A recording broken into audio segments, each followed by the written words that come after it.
आप स्टूडेंट्स ये जरूर बोलेंगे कि सर हमेशा मना करते हैं कि फिल्म विल्म मत देखो, टाइम वेस्ट मत करो, ठीक है, अपने मेहनत अपने काम पे ध्यान दो, है ना। पर ये सर आप कोई ना कोई फिल्म का ट्रेलर जरूर दिखा रहे हो। बच्चों ये जो ट्रेलर है, ये जो फिल्म है, ये फिल्म उस व्यक्ति के ऊपर बनी है जिसने एक बात कही थी और बहुत सारी बातें की थी और बहुत सारी बातों को एग्जीक्यूट भी किया था। वो बात क्या थी वो मैं आपको बोलूं तो जल्दी से जल्दी कमेंट सेक्शन में मुझे बताइएगा ये कौन है जिन्होंने ये बात कही थी। इन्होंने कहा था कि कोई व्यक्ति, कोई इंसान अगर जिसको डर लग रहा है ना, जिसको डर नहीं लगता, मैं दोबारा रिपीट करता हूं, कोई इंसान ये कहता है कि जिसको डर नहीं लगता तो या तो वो झूठ बोल रहा है या फिर वो गुरखा रेजिमेंट से ताल्लुक रखता है। तो बच्चों मैं बात करने वाला हूं आज आपके सामने जिस व्यक्ति के ऊपर ये फिल्म निर्धारित है, आधारित है, मैं उस व्यक्ति की बात कर रहा हूं। मैं बात कर रहा हूं हमारे फील्ड मार्शल साहब के बारे में जो कि गुरखा रेजिमेंट से ताल्लुक रखते थे। और गुरखा रेजिमेंट के बारे में इन्होंने एक बहुत ही शानदार बात कही थी कि यही बात कही थी कि फेमस फॉर हिज कोट, अपने कोट के लिए बड़े फेमस थे कि he once said if a man says he is not afraid of dying he is either lying or he is a Gurkha.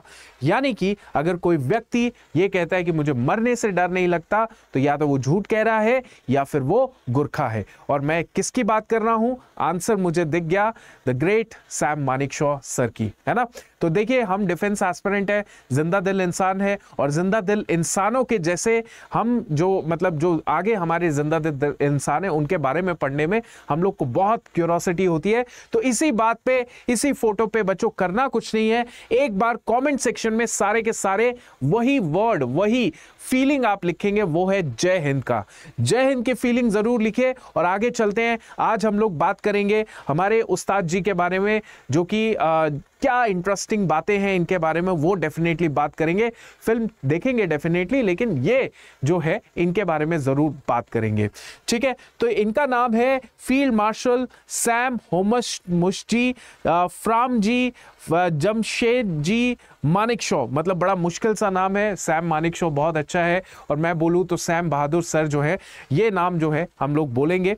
इनका जन्म जो है 1914 में हुआ और 2008 तक ये जीवित रहे। उसके बाद जो है हम सिर्फ इनकी बातें याद रख सकते हैं।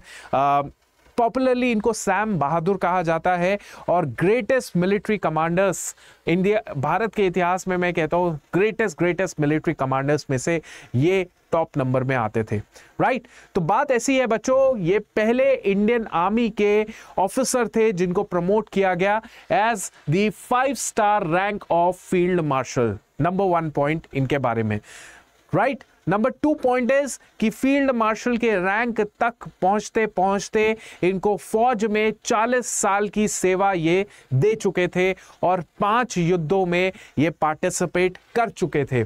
मैं बच्चों इसमें आपको ये सेशन में आपको बताने की कोशिश ये भी करूंगा कि भाई एसएसबी सर्विस सिलेक्शन बोर्ड में क्या क्या इंपॉर्टेंट चीजें होती है। इसमें एक बहुत इंपॉर्टेंट चीज जो मैं सिखाना चाहता हूं, जो मानेकशॉ सर से सीखने को मिलती थी कि देखो क्रिटिकल से क्रिटिकल सिचुएशन में भी इनके जो वर्ड्स होते थे बहुत पावरफुल होते थे। दैट मींस आप जब भी एक लीडर अच्छे बनते हैं, एक सख्त लीडर बनते हैं, एक स्ट्रांग लीडर बनते हैं, तो आपको ज्यादा बोलना नहीं होता, ज्यादा कमांड नहीं करना होता, ज्यादा भाषणबाजी नहीं करनी होती। आपको लिमिटेड वर्ड्स में ही अपने सारी बातें कहनी होती है और सारी बातें वो कन्वे भी करनी होती है। ये एक ट्रेट होता है लीडर का। चलिए दूसरी बात हम लोग करते हैं सैम मानेकशॉ सर के बारे में कि इनिशियली क्या हुआ कि इनके पिताजी जो थे, जब पिताजी को पता चला कि भाई हमारा जो मानेकशॉ है ये तो फौज का सपना सोच रहा है, तो पिताजी कहते हैं कि नहीं तुम फौज में नहीं जाएगा, ठीक है। अमृतसर से ताल्लुक रखते थे, पारसी परिवार था इनका, बढ़िया पढ़ा लिखा परिवार था, कहां पंगा ले रहा है कि फौज में जाएगा, फौज में जाएगा। उस टाइम तो बच्चों शहीद भी बहुत सारे होते थे हमारे फौजी, और दूसरी बात इतना सारा फैसिलिटी भी नहीं मिलता था। तो मानेकशॉ साहब क्या करते हैं, वो कहते हैं अपने पिताजी को, पिताजी 1 मिनट, आप मुझे फौज में नहीं भेज रहे, कोई बात नहीं, डोंट वरी, मत भेजिए, पर मुझे डॉक्टर बनना है, गायनोकोलॉजिस्ट बनना है, और मुझे डॉक्टर की पढ़ाई जो है वो लंदन में करनी है, आप मुझे वो करवा दीजिए, मैं फौज का सपना छोड़ देता हूं। सिंपल। तो पिताजी कहते हैं कि नहीं, पिताजी वो भी नहीं करते हैं। तो finally what he did is कि भाई वो अल्टीमेटली अपना सपना, अपना पैशन जो है वो ज्वाइन करते हैं इंडियन मिलिट्री एकेडमी, और rest is history in front of us, right. चलिए, अब बात ऐसी है, सैम मानेकशॉ जो हैं उन्होंने 40 साल तक सर्विस दिया, 5 युद्ध वो लोग मानेकशॉ सर जो है वो लड़े, ठीक है। और देखिए यही लीडर की पहचान भी होती है, जुबान से कम शब्द निकालेंगे और अपने आप को पूरा, जैसे सैनिक जब भी कोई ऐसी सिचुएशन होगी सैनिक के बीच में खुद को खड़ा कर देंगे और पूरा का पूरा हौसला, जोश और बुलंदी जो है वो सैनिकों के अंदर आ जाएगी। यही लीडर की पहचान भी होती है, ठीक है। तो इन्होंने 5 युद्धों में पार्टिसिपेट किया, वर्ल्ड वॉर 2 में पार्टिसिपेट किया, इंडो पाकिस्तान वॉर 1947 में पार्टिसिपेट किया, इंडो चाइना वॉर 1961 में पार्टिसिपेट किया, उसके बाद 65 की वॉर पाकिस्तान, उसमें पार्टिसिपेट किया। और मैंने कहा ना कि पॉलिटिशियंस तो बस बोल देते हैं, बात करते हैं, एग्जीक्यूशन करने वाला जो इंसान होता है वो महान होता है। इन्होंने 1972 की जो इंडो पाकिस्तान वॉर थी, जिसमें बांग्लादेश को आज़ाद एक देश बनाया, उसको देश बना के ये जो काम, पूरा हौसला जो था वो हमारे सैम मानेकशॉ साहब ने किया था, ठीक है। तो इसमें he was on the front से ये सारा कुछ लीड कर रहे थे। चलिए नेक्स्ट हम लोग बात करते हैं बच्चों 1971 से पहले बच्चों इंदिरा गांधी आस्क्ड मानेकशॉ, मतलब युद्ध से पहले बच्चों क्या हुआ, जैसे इंदिरा, आपको पता है ये बहुत अच्छी खासी लंबी चौड़ी स्टोरी भी है कि बांग्लादेशी जो थे, आज का जो बांग्लादेश है वो बहुत ज्यादा परेशान आ चुके थे, क्योंकि पहले Bangladesh was a part of Pakistan, है ना, उसको ईस्ट पाकिस्तान कहते थे। तो पाकिस्तान अच्छे से एडमिनिस्ट्रेट नहीं कर रहा था, प्रशासन उधर नहीं चला रहा था। दूसरी बात, करप्शन हो चुका था, बहुत नेक्स्ट लेवल का करप्शन हो चुका था, बांग्लादेशियों के साथ बुरा बर्ताव किया जा रहा था, और बांग्लादेशी बहुत अलग तरीके से रो रहा था, बहुत परेशान हो रहा था। बांग्लादेशियों ने भारत से बोला, भारत इतना बड़ा देश है, मदद करो मदद करो मदद करो। बांग्लादेश ने बोला मदद तो तुम्हारी हम लोग कर देंगे, ठीक है। तो होता उस टाइम पे ये भी होता है कि बच्चों भारत को मदद करनी भी पड़ती है, क्योंकि बहुत सारा बांग्लादेशी जो था वो बॉर्डर क्रॉस कर करके इंडिया में आ रहा था। इससे क्या होगा, इससे तो हमारा परेशानी और बढ़ जाएगा। इसीलिए वी डिसाइडेड कि let's do it. Indira Gandhi madam ने क्या किया, मानेकशॉ साहब को बुलाया, भैया बताओ क्या करना चाहिए, उड़ा दो इनको, पाकिस्तान को खदेड़ो और ये सब करो। तो मानेकशॉ साहब ने बोला कि मैं करने के लिए तैयार हूं, मैं कर दूंगा इसको। क्या करूंगा, पाकिस्तानियों को निकालूंगा बांग्लादेश से और बांग्लादेश को अलग से देश बना देंगे।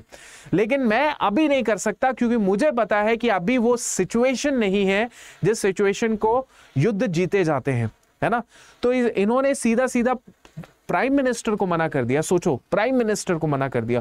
और उस टाइम मैं आपको बताऊं 1970, 72, 75 की बात आपको मैं बताऊं तो उस टाइम पे सिर्फ एक ही एक नाम सुनाई देता था, और वो थी इंदिरा गांधी। ना प्रेसिडेंट का नाम सुनाई देता था, ना काउंसिल ऑफ मिनिस्टर्स का, ना कैबिनेट्स का, ना किसी का भी नाम नहीं सुनाई देता था, सिर्फ इंदिरा गांधी का नाम सुनाई देता था। ना जुडिशरी, सुप्रीम कोर्ट का नाम सुनाई देता था, ठीक है। सो इंदिरा गांधी को मना करने वाला जो व्यक्ति था वो यही था, क्योंकि इस व्यक्ति को पता था कि भाई मेरा एक जवान जो है ना उसकी कीमत बहुत है, पर ठीक है, तो मेरा जवान लड़ेगा, मेरे ऑर्डर पे लड़ेगा, लेकिन तभी लड़ेगा जब मुझे पता चलेगा कि ये सिचुएशन हमारे लिए सही है।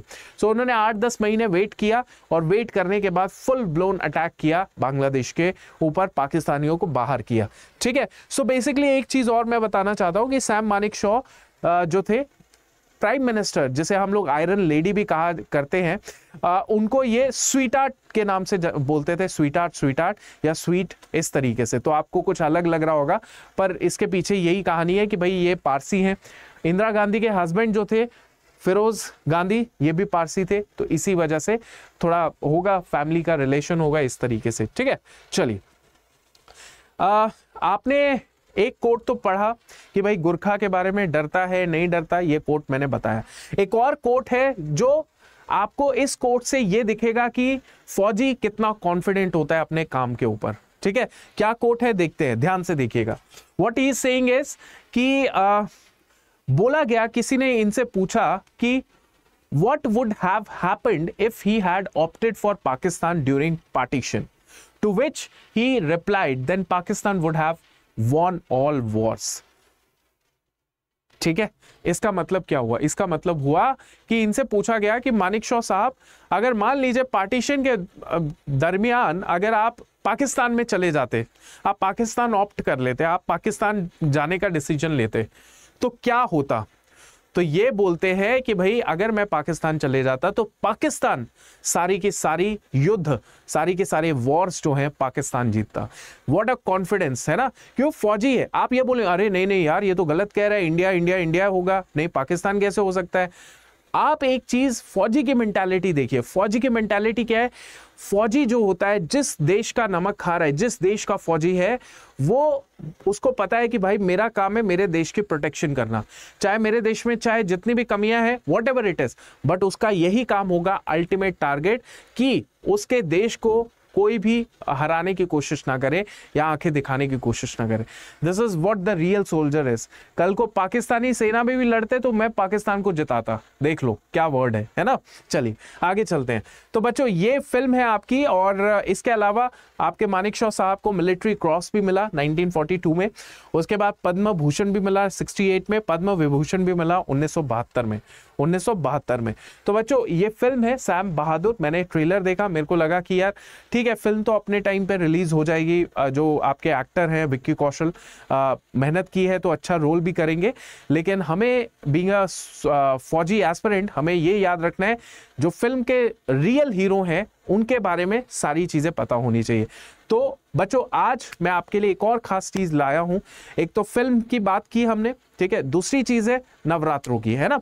तो दोनों का एक बहुत ही बम्पर धमाका मैं आपके लिए कर रहा हूं। क्या कर रहा हूं?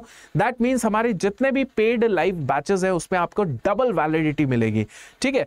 तो मैं आपको बैच दिखाता हूं, मैं आपको तरीके दिखाता हूं कि कैसे आप सबसे अफोर्डेबल एजुकेशन ले सकते हैं, अपने रिटन एग्जाम को क्वालिफाई कर सकते हैं। आप करेंगे क्या बच्चों? आप सीधा जाएंगे कहां पे? आप सीधा जाएंगे हमारे इस यहां पे जाइए, अड्डा 24/7 लिख लीजिए। क्या लिखेंगे? अड्डा 24/7, ठीक है।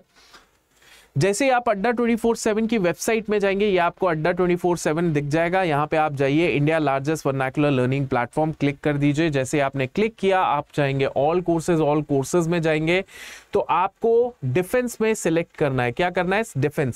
डिफेंस पे बच्चों हमारे जितने भी कोर्सेज है, CDS, CAPF, FCAT, NDA, Agniveer, whatever the courses are there, ठीक है, जो भी कोर्सेज हैं उनमें से कोई भी कोर्स आप सिलेक्ट कर सकते हैं। जैसे फाउंडेशन बैचेस हैं, ये देखिए ये बैचेस हैं, यहाँ पे सब में दिख रहा है DV, मतलब अगर बैच का टाइम पीरियड जो है वो 6 महीने है तो 6 महीने एक्स्ट्रा आपको मिलेगा, 12 महीने तक एक्सेस करो। यहाँ पे 12 महीने का कोर्स था तो 12 + 12 मतलब 24 महीने का ये कोर्स है।